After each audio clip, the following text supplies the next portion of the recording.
Assalamualaikum warahmatullahi wabarakatuh. Perkenalkan, nama saya Muhammad Taufik Kamal dengan NIM D12121016. Jadi pada tugas ini saya membuat website catatan yang di dalamnya kita bisa menambahkan catatan, kita bisa mengedit catatan, dan kita juga bisa menghapusnya. Dan ketika kita udah menambah catatan, kita bisa melihat daftar catatan yang telah kita tambahkan.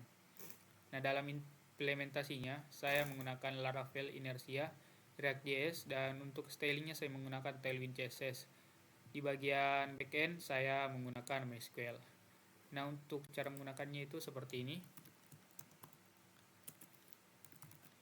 Kita bisa menambahkan catatan, kemudian catatan tersebut kita bisa edit. Ini tombolnya akan otomatis berubah ketika kita mengklik edit di sini. Kita bisa menyimpan perubahan tersebut dan otomatis perubahannya akan terlihat di sini. Catatannya akan langsung berubah. Dan tombolnya pun akan berubah menjadi tanpa catatan karena kita tidak lagi sedang melakukan edit. Dan catatan ini pun bisa kita hapus. Nah, selanjutnya saya akan menjelaskan mengenai kode ataupun sistem yang ada di balik website ini. Selanjutnya saya akan menjelaskan mengenai model yang saya gunakan atau yang saya buat pada tugas saya ini, yaitu ada satu model, yaitu catatan model, yang dimana isinya itu ada property table dan property variable. Nah, property table ini digunakan untuk sebagai nama dari tabel yang nantinya akan diakses oleh model. Nah, variable ini gunanya untuk memberikan izin terhadap kolom-kolom yang diberikan akses untuk mass assignment gitu. Jadi isinya itu adalah daftar-daftar dari kolom-kolom yang kita ingin nantinya isi. Jadi kalau misal kita nggak pakai variable, dia nggak akan error ketika kita ingin menambahkan suatu catatan gitu. Kalau kasusnya di website saya atau tugas yang saya bikin.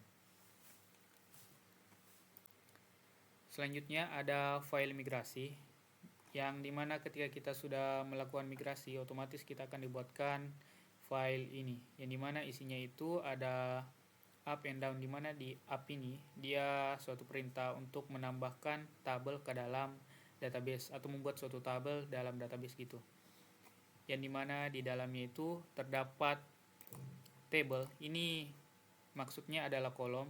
Jadi saya punya 3 kolom. Yang pertama itu ID, yang dimana ini ID unik dari setiap catatan yang telah ditambahkan.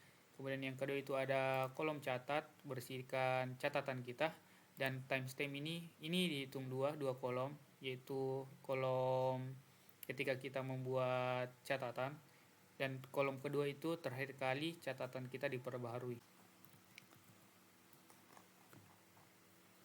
Nah, selanjutnya saya akan menjelaskan mengenai controller yang telah saya buat, catatan controller, di mana di controller ini adalah pusat untuk mengelola data-data. Jadi kita bisa menambahkan, mengupdate, kemudian mengirim ataupun menghapus data yang ada dalam database. Yang pertama itu ada fungsi index. Ini gunanya untuk menampilkan atau mengirim data-data ke satu page. Nah, di sini saya punya variable post yang isinya itu ada catatan-catatan yang telah diurutkan dari yang paling terbaru gitu. Nah, data-data itu kemudian kita kirim ke page catatan yang dirender menggunakan inersia. Nah, selanjutnya ada fungsi store. Ini gunanya untuk membuat data atau menambahkan data ke dalam tabel catatan.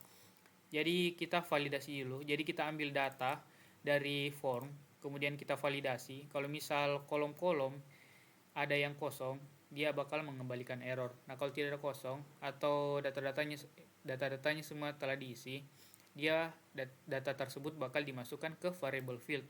Nah, variable field ini nanti kita akan gunakan untuk menambahkan data ke dalam tabel catatan. Selanjutnya ada update. Ini digunakan untuk melakukan edit. Jadi seperti tadi, kita ambil data dari form, kemudian kita validasi. Kemudian kalau misal semuanya udah terisi dan dia berupa string, data-data tersebut kita akan masukkan ke dalam field, yang dimana field ini kita gunakan untuk mengupdate data yang kita maksud gitu, atau data yang kita ingin update menggunakan metode update. Nah, selanjutnya seperti namanya, destroy atau delete. Jadi kita mengambil objek catatan, semua yang berisi ID dan berisi data-data apapun itu yang bersangkutan dengan ID tersebut, kemudian kita delete menggunakan metode delete. Nah, selanjutnya saya menjelaskan file app.jsx. Nah, di sini isinya ada create inertia app, di mana fungsinya itu akan gunanya untuk menghubungkan Laravel dengan React gitu. Jadi di dalamnya ada resolve. Ini fungsinya untuk mengembalikan page yang diminta oleh Laravel. Jadi misal ada halaman yang diminta oleh server, nah akan dikembalikan menggunakan fungsi resolve ini, di mana kita merender atau memuat segala file-file yang ada di dalam folder page yang ekstensinya itu .jsx. Nah, kemudian ada setup di sini. Ini kita merender segala komponen yang kita butuhkan dalam aplikasi kita.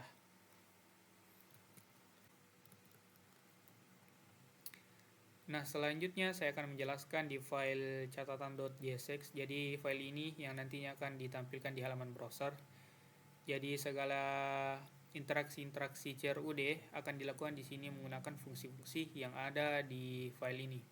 Nah, di sini ada hook useForm dari inertia.js. Jadi fungsinya untuk mengelola data form seperti input, validasi ataupun interaksi CRUD. Jadi di situ ada catat. Itu kita inisialisasi, definisikan bahwa catat itu kosong gitu, yang dimana nanti isinya itu kita gunakan untuk menyimpan teks catatan yang akan kita olah di database. Nah, kemudian yang kedua itu ada state edit dan set edit. Ini gunanya nanti untuk menentukan apakah kita lagi melakukan edit atau tidak. Nah, selanjutnya ada function submit. Ini fungsi yang kita gunakan untuk melakukan edit ataupun menambahkan data ke database gitu. Yang dimana kalau misal ini edit ID dia nggak ada isinya atau dia bernilai false, kita akan melakukan perintah post gitu. Kita akan menambahkan data melalui endpoint catatan. Nah, tapi kalau misal edit ini lagi aktif atau lagi ada isinya, nah kita akan menggunakan put gitu, yang dimana ini akan memperbaharui catatan dengan menggunakan endpoint catatan, yang dimana kita menggunakan isi dari edit ini untuk menentukan apa yang mau kita catat, apa yang mau kita ingin perbarui. Nah, selanjutnya itu ada fungsi start edit. Nah, ini nanti kalau misal kita memencet tombol edit, nah ini nanti akan aktif. Jadi set ID-nya nanti akan berisi sehingga memungkinkan kita untuk melakukan pembaharuan gitu.